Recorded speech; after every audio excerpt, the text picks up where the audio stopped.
Hello guys, welcome to my channel maths radiation. Hello guys, आज के video में हम थोड़े और सेट्स के बारे में इंफॉर्मेशन लेने वाले हैं, जिसमें कि सेट का एक टाइप हम पढ़ेंगे और बहुत सारे 3-4 टाइप पढ़ने वाले हैं आज। उसमें से सबसे पहला है द एम्प्टी सेट, राइट। तो एम्प्टी सेट हम किसको बोलने वाले हैं वो एक समझ लो ध्यान से। The set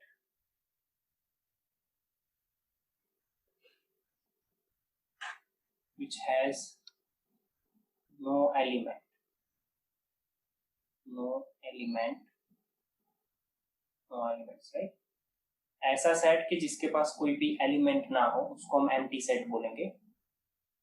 it is also known as देखो, और थोड़े नाम लिख रहा हूं मैं आपको यहाँ पे एम्प्टी सेट को, और हम एक वॉइड सेट्स के नाम से भी जानते हैं, वॉइड सेट।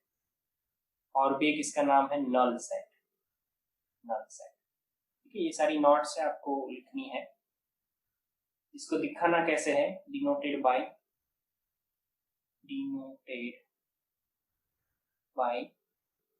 पहला तो ये एम्प्टी कर्ली ब्रैकेट लिखना है और सिर्फ फाइल लिखना है। अगर ये लिखा है कहीं पे कि ये क्या है तो इसको हम कुछ नहीं बोलेंगे, मतलब ये this is not a symbol of set, ध्यान रखना है। ये एम्प्टी सेट का सिंबल नहीं है, या तो सिर्फ कर्ली ब्रैकेट होना चाहिए ओपन, जिसमें मतलब कुछ नहीं होना चाहिए, या फिर सिर्फ फाइल। ये एम्प्टी सेट का सिंबल है, ठीक है। और देखो, थोड़ा और देखते हैं आगे।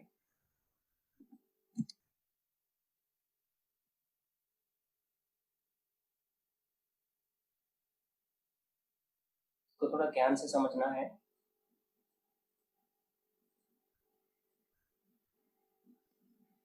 क्या लिखा है मैंने यहाँ पे, एक डेफिनेशन दी गई है आपको, ध्यान से समझो इसको।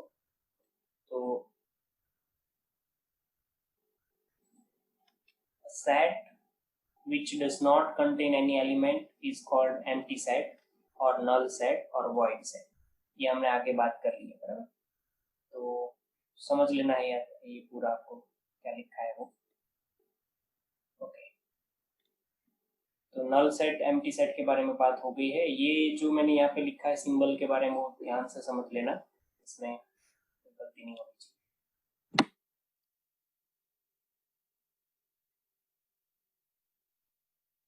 नेक्स्ट टॉपिक है हमारे पास finite and infinite set. Finite and infinite set, ये सेकेंड पॉइंट है, सेकेंड टाइप ऑफ सेट। देखो, फाइनाइट और इनफाइनाइट सेट में सबसे पहला अगर मैं पढ़ाऊं आपको तो वो फाइनाइट सेट है। Finite set, a set which has finite number of element, right? ऐसा सेट कि जिसके पास फाइनाइट नंबर ऑफ एलिमेंट हो, जिसके नंबर ऑफ एलिमेंट हम काउंट कर सकते हो, इसको हम क्या बोलते हैं, फाइनाइट सेट। ठीक है, अब मान लो कि a इज इक्वल टू मैंने दिया है 1 2 3 4 5, ऐसा कुछ दिया है। तो यहाँ पे आप सबको पता है कि a के एलिमेंट कितने हैं, 5। तो इसको लिखना कैसे, a के 5 एलिमेंट है, उसको कैसे लिखना है वो देखो। Number of element of a is equal to 5। इसको पढ़ते हैं number of element of a। अगर b इज इक्वल टू, मैं कुछ किसी ने दे दिया a b c, तो इसमें भी नंबर ऑफ एलिमेंट आप काउंट कर सकते हो। तो number of element of b is equal to 3। तो ऐसे करके ये क्या हो जाता है हमारा फाइनल सेट, राइट। अब सिमिलरली सेकेंड पॉइंट हम लिख देते हैं, इनफाइनाइट सेट।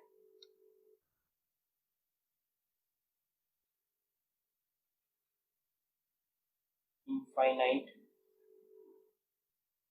सेट, तो same definition, a set which has infinite number of element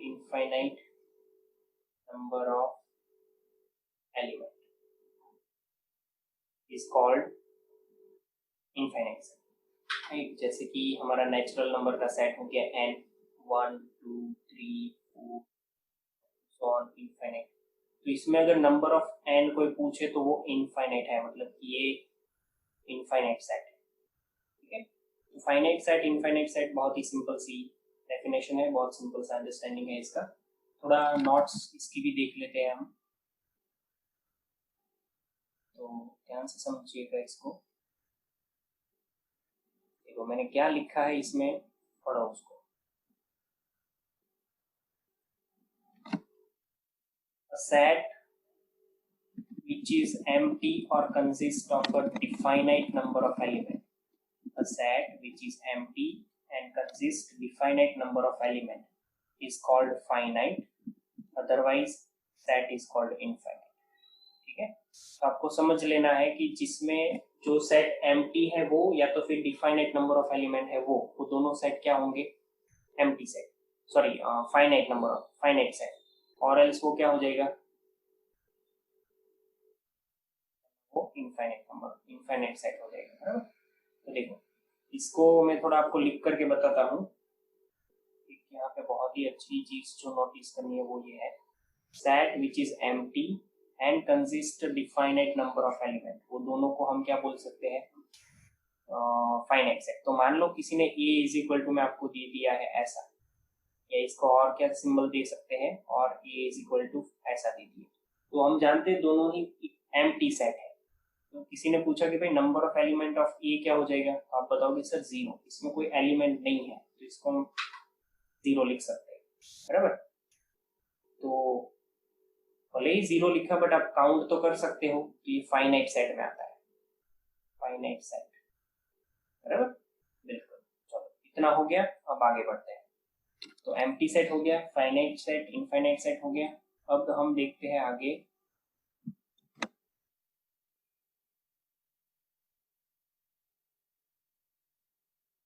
इसमें एक और डेफिनेशन जो है मुझे लिखनी है,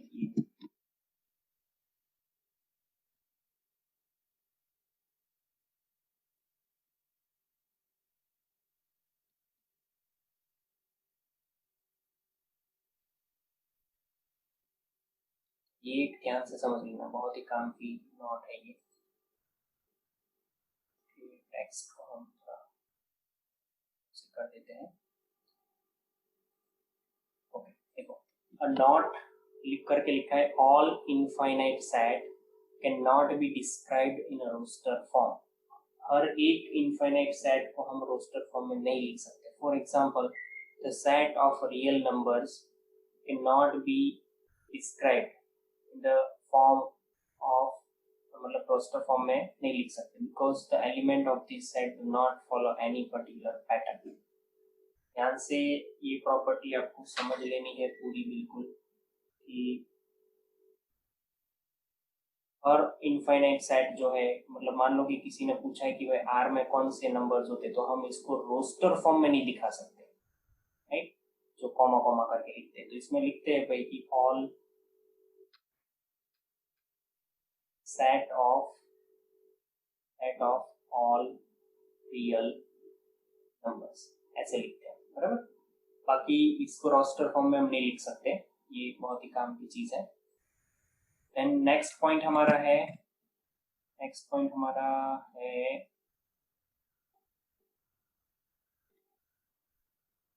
ओके, नेक्स्ट पॉइंट हमें इक्वल सेट्स पढ़ना है। थर्ड पॉइंट बता रहा हूँ कि इक्वल सेट। तो इक्वल सेट किसको बोलते हैं, दो कंडीशन देखनी है आपको, एक तो number of elements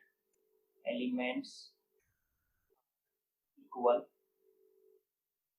and second condition ये है कि ऑल द करस्पॉन्डिंग एलिमेंट नहीं लिखेंगे, ऑल द एलिमेंट्स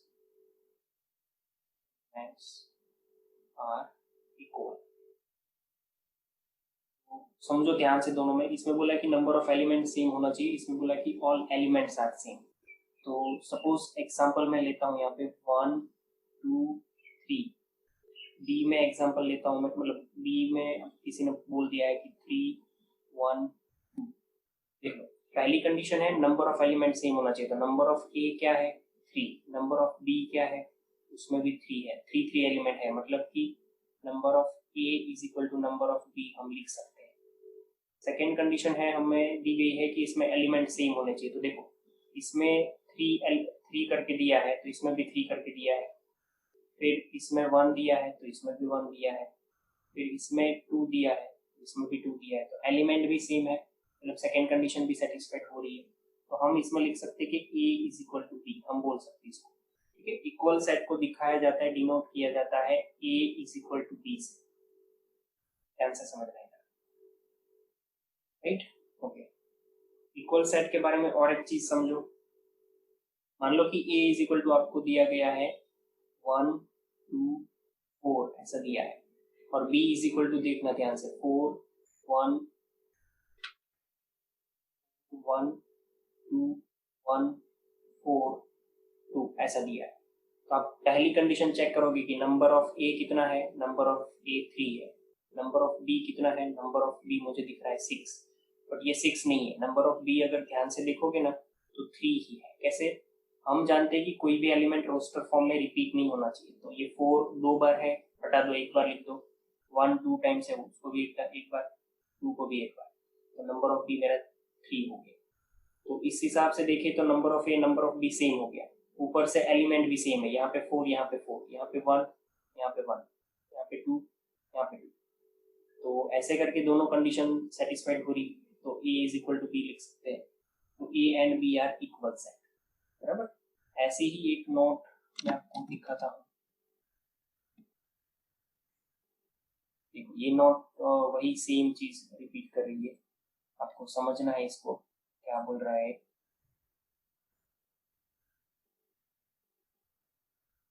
तो ध्यान से समझो इसको कि अ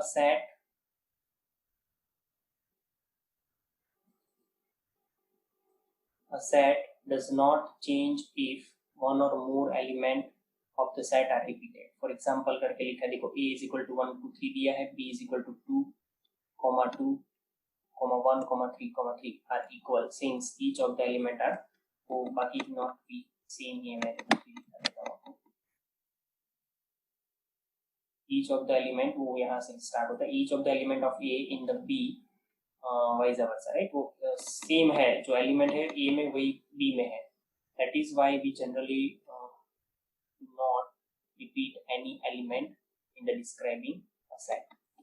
कोई सेट जब डिस्क्राइब करते हैं तो एलिमेंट रिपीट नहीं करते, तो ये यहाँ पे मतलब काम यही हुआ, इधर भी हम बोल सकते हैं कि ए इज इक्वल टू बी बोल सकते हैं, ठीक है। और आगे देखते हैं, तो एक और टाइप है हमारे पास, fourth one, that is equivalent set. Equivalent set में एक ही कंडीशन होती है, वो क्या होती है कि सिर्फ आपको क्या देखना है कि number of elements are equal, only number of elements equal होने चाहिए, बराबर। तो देखो मान लो कि किसी ने आपको दिया है a इज इक्वल टू में 1 2, b इज इक्वल टू में दिया है x y z। आप बोलोगे कि सर नंबर ऑफ ए मेरे पास यहाँ पे 3 है, यहाँ पे नंबर ऑफ बी मेरे पास 3 है, नंबर ऑफ एलिमेंट दोनों सेट के सेम है, तो ए इक्विवेलेंट, इक्विवेलेंट का साइन समझना, ये टिल्ड साइन करना है, A is equivalent to B, sign समझ लेना ध्यान से। तो इक्विवेलेंट हम दिखाते हैं ए इक्विवेलेंट टू बी। और एक एग्जांपल देखते हैं इसमें, let's say suppose we have a is equal to x y z and b is equal to let's say z y x। तो इसमें भी number of a is equal to number of b is equal to 3, तो ये भी equivalent set है, but इसको अगर ध्यान से देखें तो ये इक्वल सेट भी है, क्योंकि नंबर ऑफ एलिमेंट तो सेम है, ऊपर से एलिमेंट भी सेम है, यहाँ पे x है तो यहाँ पे भी x है, यहाँ पे y है यहाँ पे भी y है, यहाँ पे z है यहाँ पे भी z है, ए इक्वल टू बी भी है। मतलब अब देखो एक चीज अब समझ में आ गई होगी, पकड़ में आ गई होगी आपके, कि अगर ऑल मतलब जो नॉट में लिखूंगा अगर आपको अलग से थोड़ी, तो पहली चीज में लिखूंगा आपको कि all equal sets are always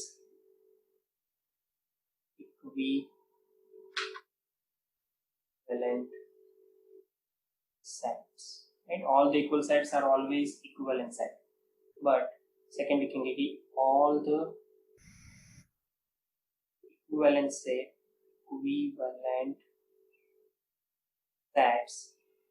may or may not be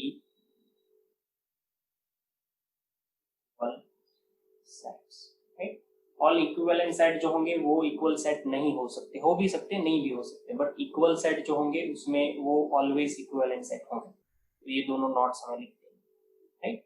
okay, so I hope आप लोग क्लियर करते जा रहे हो, नॉट्स लिखते जा रहे हो, जो भी मैंने बीच बीच में लिखवाई है वो सब, और ये पूरा ही जो थ्योरी मैंने पढ़ाया है वो आपको नेक्स्ट एक्सरसाइज सॉल्व करने में बहुत ही काम करने वाला है, ठीक है? सो होप आप लोग ने एंजॉय किया है ये।